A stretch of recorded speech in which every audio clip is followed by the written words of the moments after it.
Assalamualaikum warahmatullahi wabarakatuh.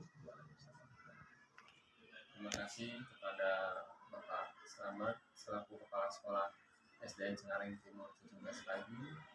Saya di sini ingin mewawancarai yaitu tugas tentang LK 1.2. Sebelum wawancara dimulai, saya persilakan Bapak untuk memperkenalkan diri, Pak. Baik. Assalamualaikum warahmatullahi wabarakatuh. Waalaikumsalam. Nama saya Slamet Haryadi.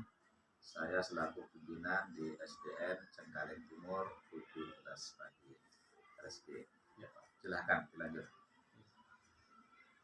Yang pertama yang ingin saya tanyakan yaitu apa penyebab rendahnya motivasi belajar peserta didik, Pak? Bisa Bapak jelaskan? Terima kasih. Baik. Motivasi belajar peserta didik bisa berkurang atau kendor itu ada dua penyebab. Yang pertama faktor dari orang tua dan lingkungan. Yang kedua dari faktor guru itu sendiri. Ya. Terkait dengan masalah orang tua dan lingkungan, itu yang pertama orang tua kurang kontrol terhadap proses pembelajaran anak.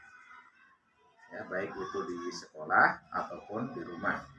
Kalau di sekolah anak-anak pasti ditanya, orang tuanya itu kadang-kadang yang kurang suka bertanya kepada anak-anak. Ya. Yang kedua, cara belajar siswa itu sendiri.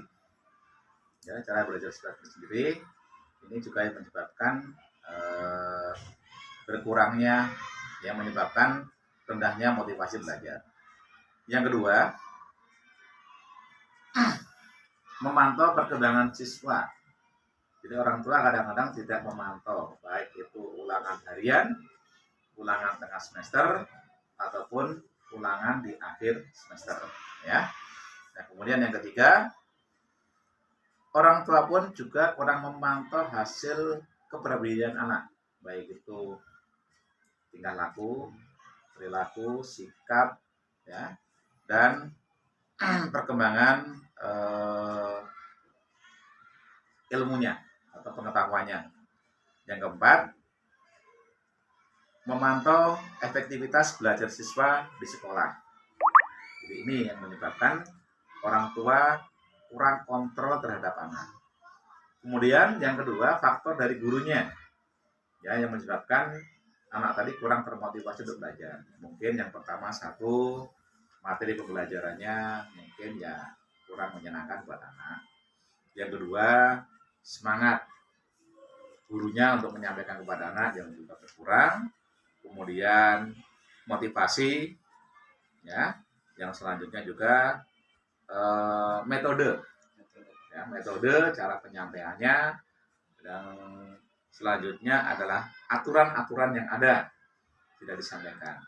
Nah, yang terakhir, yang kadang-kadang guru terlupakan itu adalah tidak memberikan apresiasi, ya, terhadap siswa yang punya mendapatkan nilai atau mendapatkan hasil yang lebih memuaskan.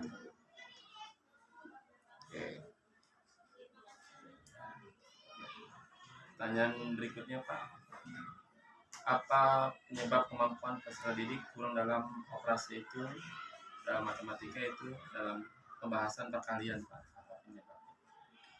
Yang menyebabkan anak-anak itu hitung perkalian itu yang pertama saya rasa adalah guru tadi kurang bisa menyampaikan konsep dasar mengenai perkalian, ya kan?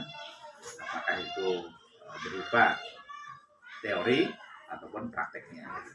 Yang kedua, pembelajaran di matematika ini biasanya lebih mudah diterima oleh anak kalau konsep pembelajaran itu secara realita langsung.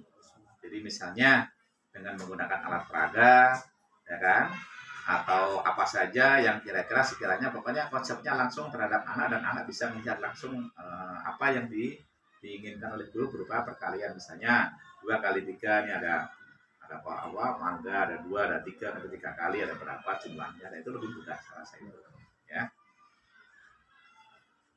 Oke. Ya, pertanyaan yang berikutnya Pak, apa penyebab relasi hubungan guru dengan orang tua peserta didik terkait pembelajaran masih sangat terbatas Pak? Nah, terkait dengan masalah hubungan guru dengan orang tua itu masih sangat terbatas, ya yang pertama yang jelas faktor ekonomi. Ya, karena orang tua sekarang, era sekarang itu keadaan ekonomi yang sulit. Ya, jika misalnya orang tua itu dipanggil di sekolah, ya kan, disuruh datang ke sekolah, dia agak keberatan karena dia masih memikirkan faktor ekonomi. Dia lebih mementingkan untuk bekerja mencari duit dibandingkan dengan masalah anak-anak yang di sekolah.